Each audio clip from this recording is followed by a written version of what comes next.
Let's see if I can get this right. Okay, that's not a great picture, but we'll have to work on this. Hi, I'm Dustin Hurst. I am the communication director here at the Idaho Freedom Foundation. This right here is Greg Pruett, one of the coolest dudes I know.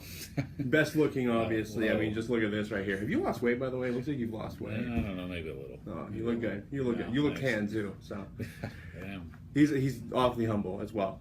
So we're doing an impromptu Facebook Live session to talk about permitless carry in Idaho. Greg was the leader of the permitless carry movement over the last couple of years. You've been working on this for 4 years, is that right? Yeah. So tell us, just very briefly, tell us about how, tell us about that journey from, coming up with the idea and deciding that this needs to happen to, next week this being signed into or becoming law. I know, it's almost here, man. I know, right? 1 week, 7 days. Yeah, I know. Well, I thought, 4 years ago when we started this journey, and this is why we started the Idaho Second Amendment Alliance, one of our key goals was to get permitless carry. And I thought, hey, you know what? It was August 2012 when we started, and then so 2013 was our first session, and we thought, we'll get this passed, and then I can go back to being a normal human being and not doing this anymore.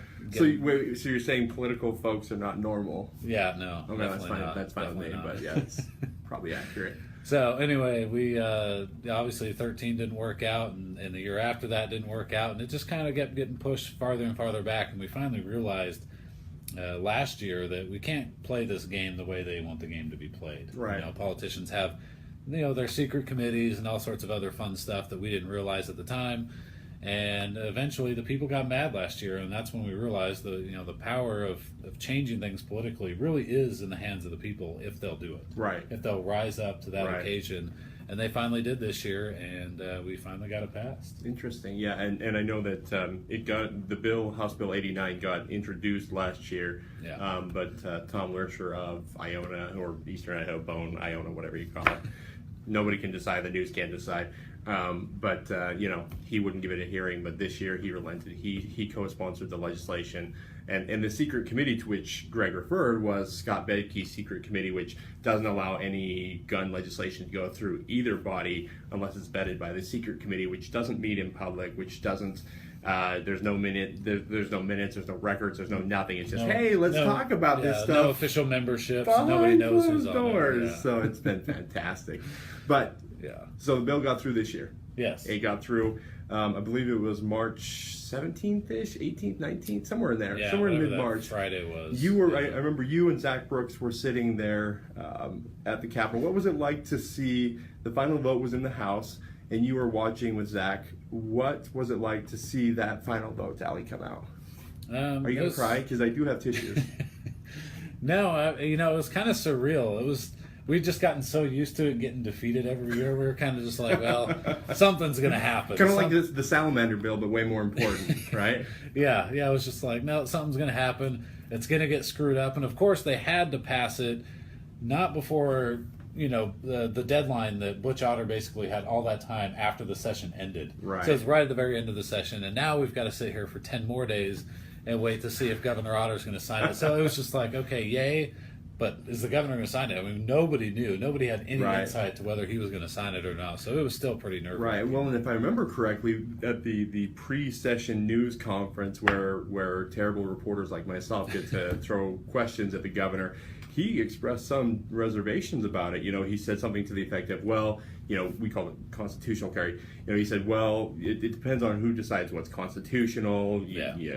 I don't know. Like, he didn't kind of signal one way or the other. So that was kind of a precarious time for this bill and this idea. So. Yeah, well, not only that, but after the session was over and he had signed the bill, he had another press conference where he was asked about that bill specifically, and he was like, I don't know. I really think you need to be doing training. I think the system how it was good, and ultimately he relented to what the legislators said. Hey, the legislators decided this is what the people wanted, so I signed the bill. But I really, in the end, I think he didn't really want to sign it. Honestly, right. So permitless carry becomes the law of the land in 7 days. Now, there's going to be a lot of hysterics in the next 7 days from the media saying, oh, these gun guys are going to shoot up the world. They're going to... blood in the streets. There will be blood flowing through the gutters as it goes to the Boise River to contaminate it. It's just, there will be hysteria all over the place. So tell me what we want to educate people about what they can do and what they can't do, what they should do, what they shouldn't do. So, for example, I'm going to start carrying. I actually took a gun safety class last summer, but I knew what was coming legislatively, fingers crossed, and so I just didn't want to pay the $60 for the permit. Right? It's like I'm safe, and I don't have to spend $60. And thank you, Harvey, for the comment. Yes, I am wearing shades indoors, so yes, it's great. It's just a thing. Who's that music? Is it Ray Lewis? No, not Ray Lewis. He's the football player that gets in trouble all the time. Yeah. You don't want to be that guy. Ray, the guy who plays the piano. He's blind, isn't he? Yeah. Why do I not? What's his last name? Just totally. Whatever his last name is. Spot, man. Anyway, that's besides the subject. So, but we want people to be safe with your guns. We don't want people to be running around like hooligans with their guns just because they can, right? I mean, with rights and with fulfilling our Second Amendment rights, there are also responsibilities. Absolutely. So tell me, Greg, you know this stuff like the back of your hand. You've been doing this for years. What should people do, and what should they not do once this becomes legal next Friday morning? Yeah. Well, the bottom line is you still need to go out and do training. And even though our organization fought to get this removed to where the government wasn't mandating training, go out and do as much training as you can. In fact, most gun owners do way more training than that stupid permit requires you to do it. The permit's kind of a joke, actually, in regards to training. But training is good. Training's great. And we're actually working on hopefully doing some YouTube videos with Alexander Kincaid, our attorney, well-known Second Amendment advocate here in the state, on doing some free legal training online, so you can go to YouTube and watch some of the common questions that we get all the time. But go out and do that training. And also, really, there's not much of a change. I mean, once permitless carry goes into effect, you could open carry now without training. Right? You could open carry for a long time in Idaho. The restrictions on open carry and where you can open carry also apply to concealed carry. So just because we have permitless carry doesn't mean you can go into a courthouse or federal buildings like the post office, anywhere like that. All those restrictions, I don't necessarily agree with them, obviously, but those restrictions are in place until we get them overturned. So let's go over those, because I think that might be the biggest area where, whether, if you decide to carry permitless, where there might be issues. So you can't carry into a courthouse. You still can't carry into maybe some state buildings that have restrictions. The U.S. Supreme Court, the Idaho Supreme Court. Sorry, schools. Schools is a big one. Yeah, schools. You still can't carry into schools. I know that some people have said that there's a distance with which you need to stay away from schools, which is kind of silly or whatever. Yeah, it's this 100. They call it the 100-foot rule. 100 foot. Technically, if you don't have a permit, if you have a concealed weapons permit, you can actually go onto the school parking lot if you're dropping off your kid. And as long as you have your permit, you can have your weapon on you in your car and stuff like that. You just can't go inside the actual school. With permitless carry, technically, you can't go within 100 feet of a school. Okay, and so you'll hear some people go, "Oh my gosh, no permitless carry. Everybody's going to get arrested now." And my challenge, number one, is go to a state that has permitless carry and show us where that's a problem. Show us where all these people are getting arrested because they're violating the 100-foot rule. Generally, that 100-foot rule is only implemented when they arrest some gangbanger or something like that, breaking a law. They'll use that as a tag on and say, okay, and oh, by the way, there's a school 100 feet away and you've gotten a gun illegally already. We're going to tag that on to the crimes that we're charging you with. So it's not really something you get pulled over, and if you're concealed carrying and it's under your seat or it's on your hip, they're not going to know you have it anyway if you were speeding through by a school or something like that. So. But again, we're follow the law, don't get in trouble, because that's then you give the media the fuel that they need to say these gun people are crazy. They're absolutely crazy. Yeah. Now, one thing so our president Wayne Hoffman wrote about this morning for his column, but a lot of people, I'm going to carry because I want to protect myself. I'm a big dude, and for the most part, I could protect myself in almost any situation, unless I'm at like a Dunkin' Donuts and there are lots of donuts there. Then I cannot protect myself from myself. But I'm not. You got a decision to make. Yeah, donuts or the gun. Yeah.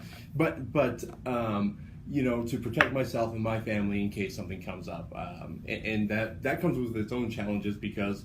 You got to keep the gun away from kids. And that's something we do. We keep it up high, stuff like that.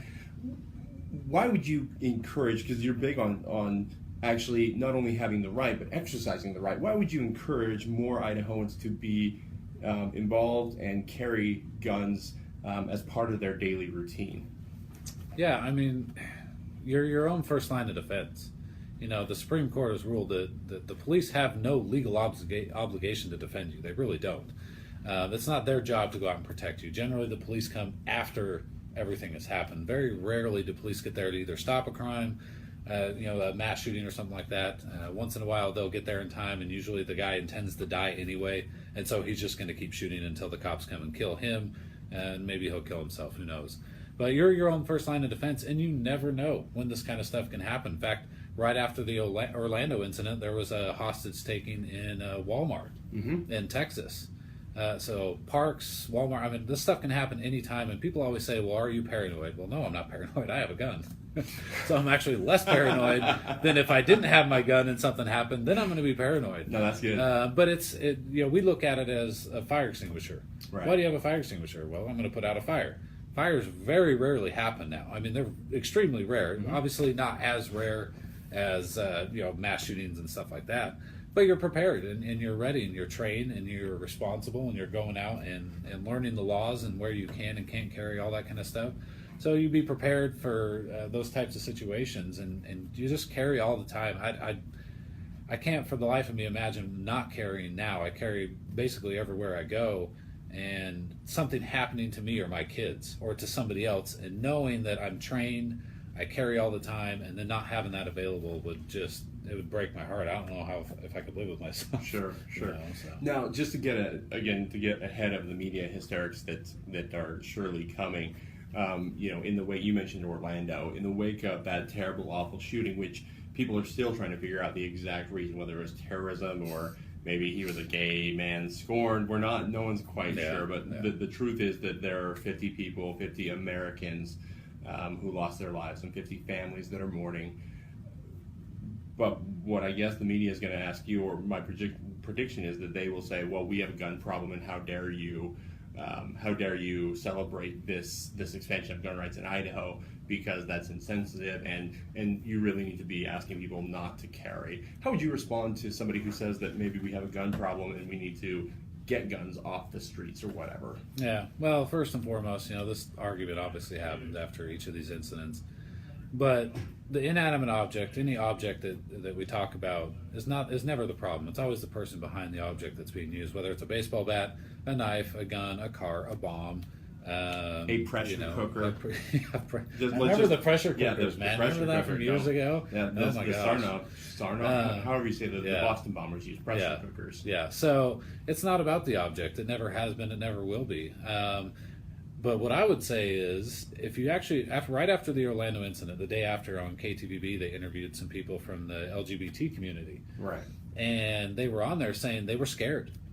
They were nervous. They were scared for their lives, and they probably should be. I mean, a terrorist just attacked a large chunk of people. They attacked Americans, but I mean, it affected their community in particular. And I just sat there and thought, this is why we fought for permitless carry. Yep. Unfortunately, it wasn't July 1st, but those people could go buy a gun, and unless they're comfortable open carrying, which even a lot of gun owners are not comfortable open carrying, unless they were going to open carry, that gun had to sit at home unless they were willing to break the law. So this is why, I mean, that's a perfect scenario on, hey, I want to go buy a gun. You're going to go through the background check and everything at the store. Why in the world do you got to go get permission to now carry that gun when the Second Amendment says you have the right to bear arms? Yeah. and do that without infringement? And they couldn't do it. They couldn't do it because it's not July 1st yet. Sure. And the interesting thing that we saw from every media outlet, including, I don't know if we've actually written about this because it's just not our thing, and although it hasn't affected us personally. Yeah. But every media outlet has a top take about this stuff, and everyone wants to spin it a different direction. But I was interested in like Reason.com and a few other conservative or libertarian publications. They noted that within the gay community there were Gadsden flags. Those are the yellow flags with the snakes on them, for those who aren't familiar, but if you're not, you should get familiar. Anyway, the gay community or people therein had replaced the yellow with the rainbow, and it became a Gadsden flag that says "Don't tread on me," and then it also said something to the effect of "Shoot back," which is incredible to see that community, which interestingly enough, a lot of the progressives want to protect that community through laws and through all this stuff from intimidation, and there might be room for that. But to say you are responsible for protecting protecting yourself where the system can't, And this would be a perfect example of that, like you said. Yeah, in fact, the Pink Pistols, it's a Yes. really famous LGBT gun rights group, a shooting group. They've doubled their membership since the Orlando shooting, and a lot of really famous gay activists have actually been coming out and saying, get out and arm yourself. Obviously, the love radical Islam mantra is not working. You've got to defend yourself. These people hate all of us, these radical Islamic terrorists. They hate all of us. And what we're trying to tell anybody, any American, is we're going to fight for your gun rights. Idaho Second Amendment Alliance, we're going to fight for your gun rights. I don't care if you're liberal, progressive, conservative, libertarian, if you hate guns or whatever, we're going to protect the rights, because ultimately that right comes down to, can we defend ourselves against government tyranny? Right. And that's what we're fighting. The Second Amendment, for whatever people think about it, there's so many misinterpretations out there. But the Second Amendment is the one that protects all the other amendments and protects the Constitution. It wasn't written so that we could give government more power to take our guns away, or to just so that the government had guns. That's not at all what it was written for. So anyway, so what else do people need to know? Getting back to what else do people need to know about permitless carry? Is there any other restrictions? The language isn't just if you're over 18, if you're an adult, you can carry. That's not what it is. There is a restriction for people who are 18, 19, and 20 that you very much need to know about. Yeah, not only that, but also whether you're a resident of Idaho. So Art, looks like they don't like that you're wearing shades. Oh, Ethan Crisp is a total hack. So it's Ethan. Yeah, it's Okay. Ethan. He's on the Trump train and an angry fellow. So we'll just ignore his comments. But tell us about that. So the bill that got passed was not how we would have liked to have seen it. We wanted a very different bill than what was passed. But this is a good step in the right direction. We feel we can go in and clean some of this stuff up. But if you are 18 to 20 years old, you can still not carry permitless with a sidearm in the state of Idaho. You've got to go get a special within permit. city limits, correct? Does that distinction still apply? Yeah, within city limits. Yeah, within city limits. In fact, but you can, however, carry a shotgun or rifle if you're, if you're legally able to do so inside city limits. So really, it's all about the handgun.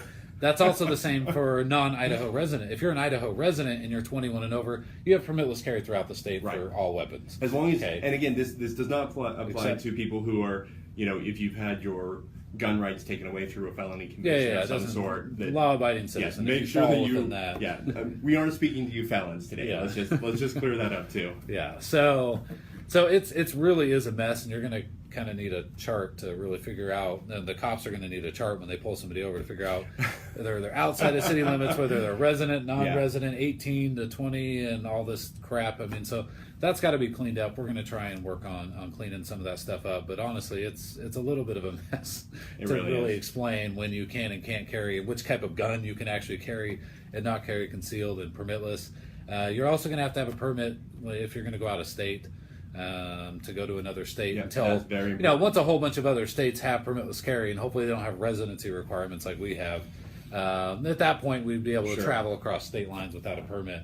But for now, you will. If you're going to skip the background check when you go purchase a firearm at your local gun shop, you're still going to have the permit if you don't want to go through all the paperwork and all that stuff again. So there is still some benefits to having it. Well, and one more notice, because I know that people can get in a lot of trouble like this. Don't try to take your gun through TSA. You can check your gun as long as, and there are certain restrictions there. Don't take your gun through TSA. Don't.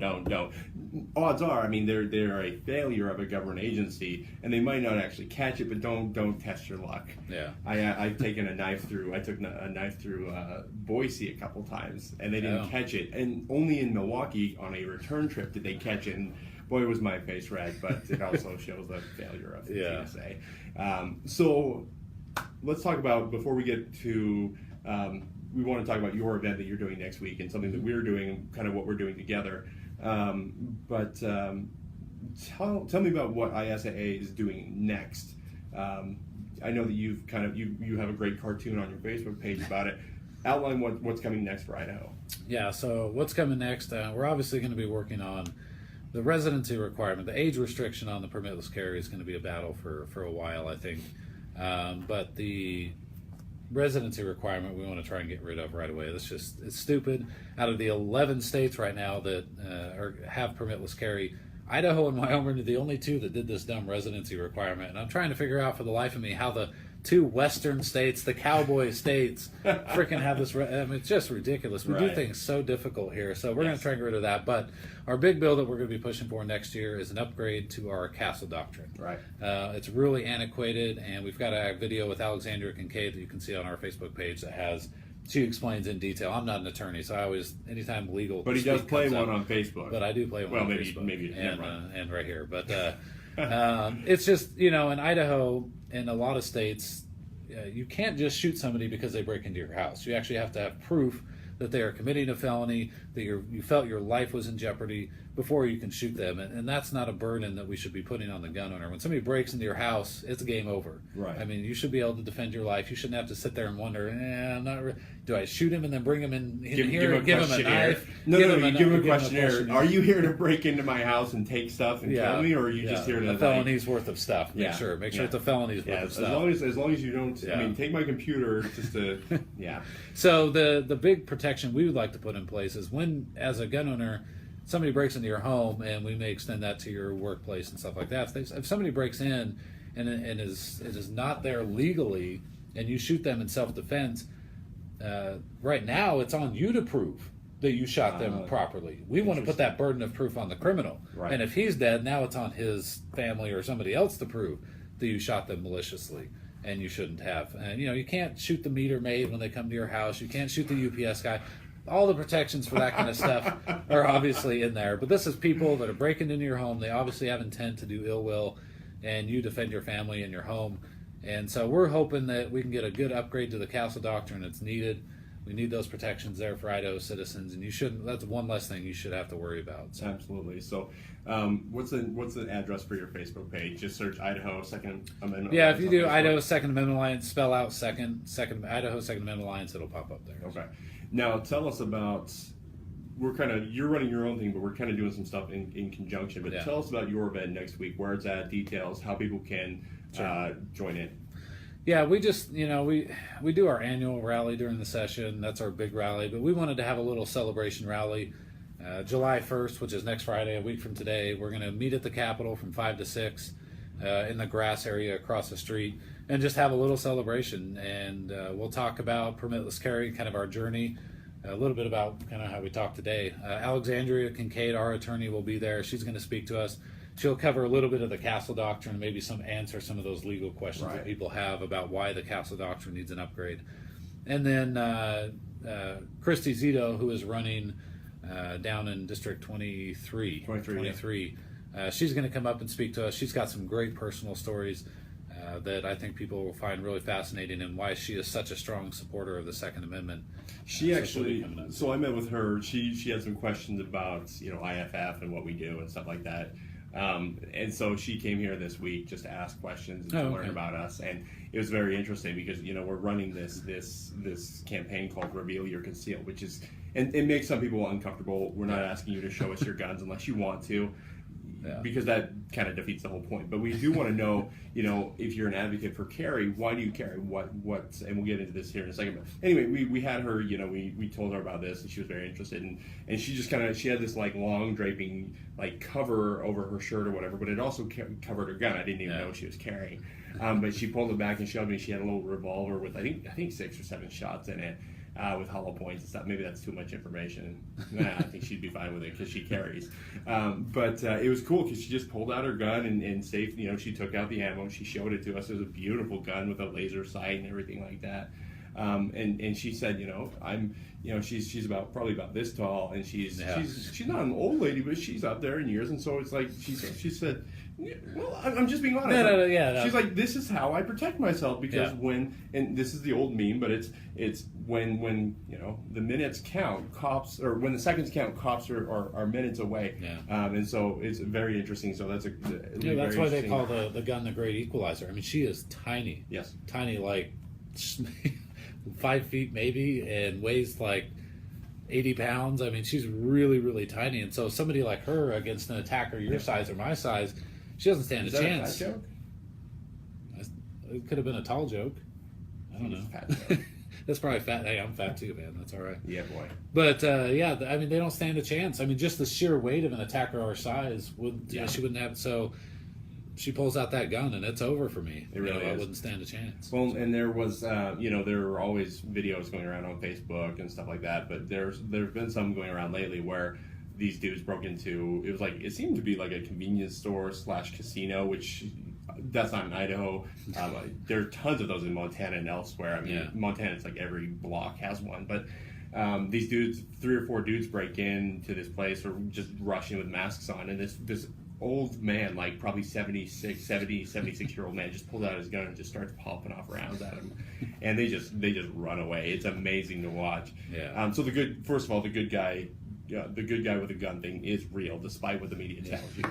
But we want you to be the good guys with the guns and be safe about this. So come to the event at the Capitol. If you're not able to come to the Capitol, either Greg's page or our page on Facebook will do a live stream, or we'll capture the video, or we will get the information to you, because we do want people to be safe when you're carrying guns. We don't want accidents. We don't want your kids getting a hold of your guns. We don't want you going to places where you shouldn't with your guns, because there are still restrictions. The last thing that we want to talk about, just very quickly, if you'll grab your paper, mine's over here. Yeah. We just want to celebrate our love for guns and our expansion. So often government takes our rights away and restricts them. This is one where they're restoring rights that really we're entitled to, but they've kind of restricted for one reason or the other. So go to idahofreedom.org, and on the front page there'll be a thing that says reveal your conceal. And if you're comfortable with this, fill out one of these. I think they're backwards because of the front-facing camera. Yeah, we did this last time. But Greg has one. I have a couple. Mine says, I carry because I don't have armed guards like congressmen.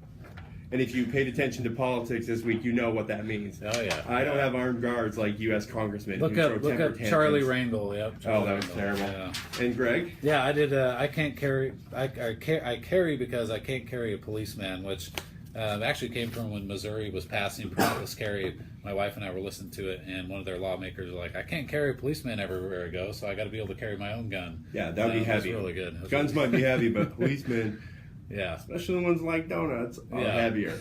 So I'm just kidding. I got love for you, policemen. Yeah. I also got love for donuts. I'm with you there. So anything else people need to know about ISAA or permitless carry or anything else? No, I just, people have to exercise their rights. Yes, safely and responsibly, of course. But the bottom line is we need more people to carry.